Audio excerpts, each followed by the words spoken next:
What's up, beautiful people? It's your baby girl here, Goddess Mira, and today I'm here with Freshman Magazine, the one and only leading digital magazine in the country. Yes, you heard me, the country. And today we are here with Stimorol. We're here for the Flowlab workshop, a campaign used to empower and uplift SA talent and Gen Z on a whole. We are keeping it nice and fresh and insightful. Your flavor, your flow, baby.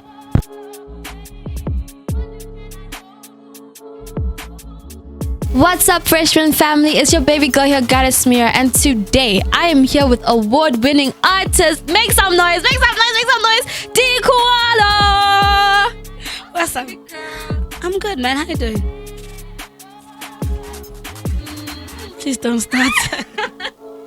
Alright, so today we're gonna just take it nice and easy, nice and slow. Just want to first know how you're feeling of today. What's the mood for today? What's the style for today? Break it down for us.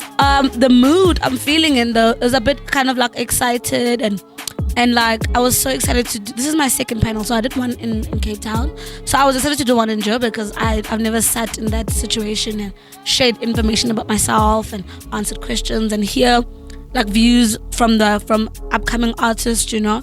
And it's crazy the kind of music that is actually set to be brought to life by these people that are still coming through is crazy. It's bigger than us. Like, it's different genres, it's creative stuff. So I'm just really happy to be with Stimorol right now. So you are a Cape Town based artist, right? Tell us how that side has influenced your music and your art till date. Well, I come from Khayelitsha, and being from the hood and seeing all these different kind of hoods that my friends stay in and stuff kind of makes it feel like, you know, we are living the same life. And growing up, man, for me it was always, everything for me was a learning experience, hence why I had no limits and no rules to myself, which was very wrong, you know. Why do you say it's wrong? It's always good to have no limits. No, I'm not saying no limit, but like I had no rules, I had no stop, I had no, we can't do this. I was very, very not rebellious, but I was kind of just a free spirit, like I've always been, and that has always been accepted. Loving family, my hood has my back like crazy. Like, Khayelitsha knows that they can count on me, you know. And Cape Town itself, I mean, musically, hip hop and everything else, everything is a little bit slower that side, but the artists that side are crazy talented. Your Holy Alphas, your Look at Apps, your Bravo Larus, they are big. Your K Kid, like, they're doing the most, you know. And that's all from Cape Town, and there's a lot to look more for because we all have different stories to tell, you know. And just being in that environment of just having those friends that can like build you up as well as share what they think about the industry as well, it's kind of motivating, and it's crazy. I mean, it's tough from Cape Town to just pop right now, you know. Joburg is really quick, it's really fast. This place was low-key kind of made for that kind of things.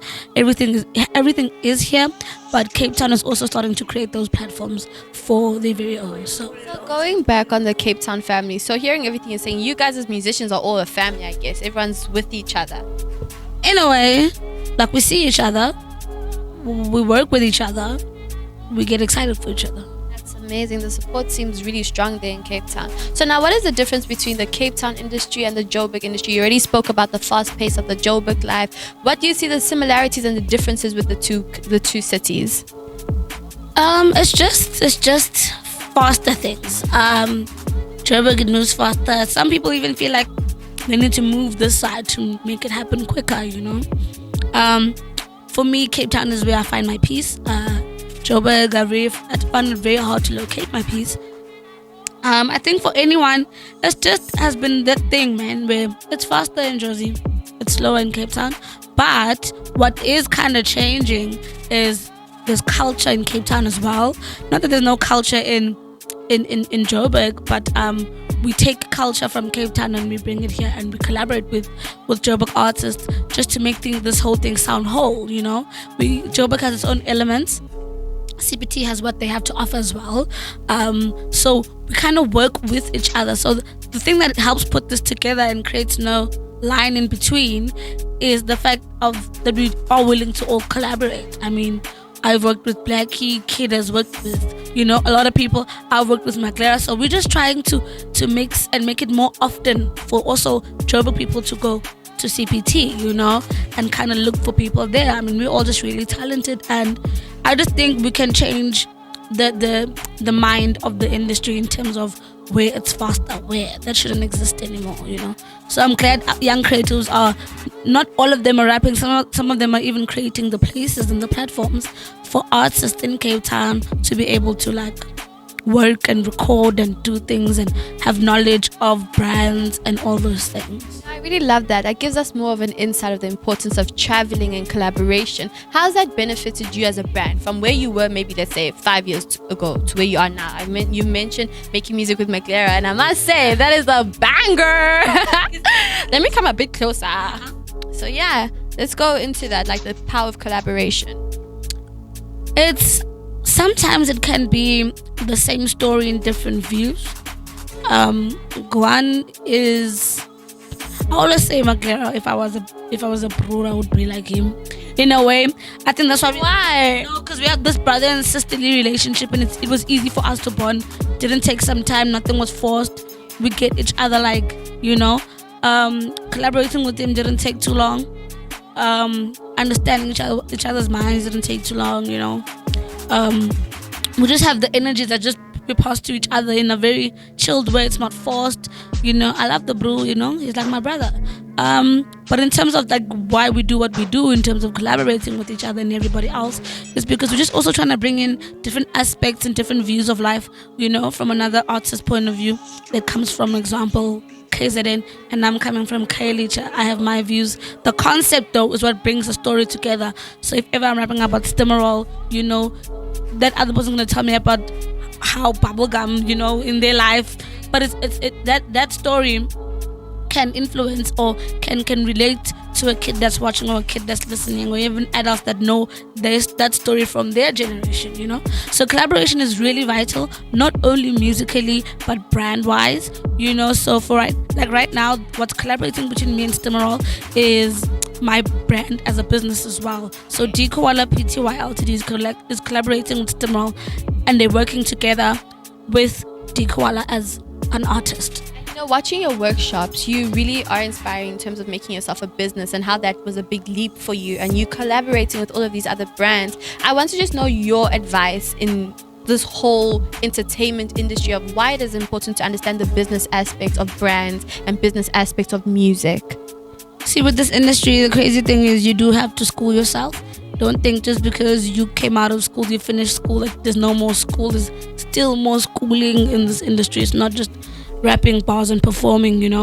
Everything becomes corporate at some point, and you need to take yourself seriously if this is what you want to seriously do.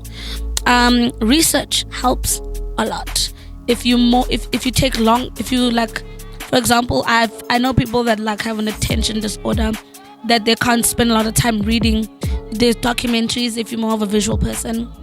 There's autobiographies. There's things like that. Learn the game through and through.